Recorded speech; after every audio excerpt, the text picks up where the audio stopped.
They were seeking safety elsewhere, but had to flee Kabul airport to save themselves. A suicide bomber claimed the lives of so many here and killed even more hopes and dreams. But even this catastrophic attack hasn't deterred people. In their desperation, they've moved to a different entrance.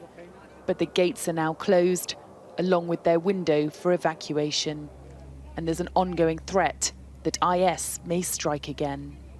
باور بکنه من میگم این دقیقه این ثانیه این دقیقه این ثانیه یا انفجار میشه یا انفلاق میشه ایت خدا رو شما شاهد میگیرم ثانیه به ثانیه اما مشکلات زندگی هست که دامنگیر مانه مثلا به مجبورن ما میایم اینجا با ترس غلبه میکنه.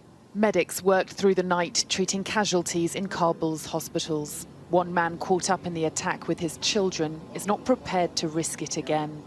Speaking to me from Kabul, he described how he was trying to help his sisters get home to Australia. They're now stuck.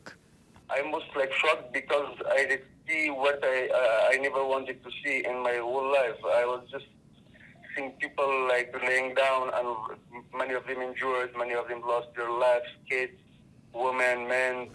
As the final evacuation flights leave with the final few thousand, Afghan families are burying their dead. Those people who feared for their lives, lost them, trying to flee to safety. Afghans evacuated to Qatar are devastated by the news. This NGO worker still can't get hold of friends who were at the airport at the time of the attack. We are waiting, for some way to get in touch with them. At least if we could have access to internet, we would have, been in contact with them, that what's happening to them. Most of them are very hopeless. 2 days ago, I had a chance to come online and I spoke with them.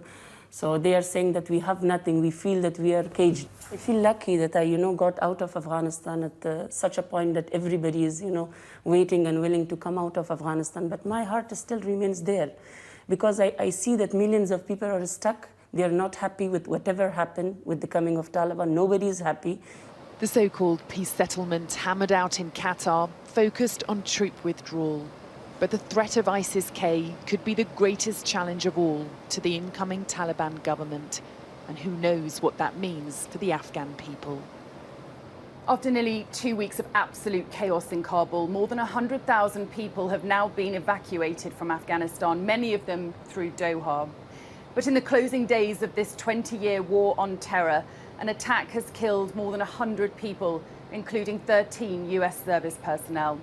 And Qatar is likely to be a key player in brokering the next uncertain chapter for Afghanistan. Now, with evacuations in their final hours, people are still risking their lives to try and leave, whether it's the resilience of Afghans or lack of anything to lose. Sally Lockwood, Sky News, Doha.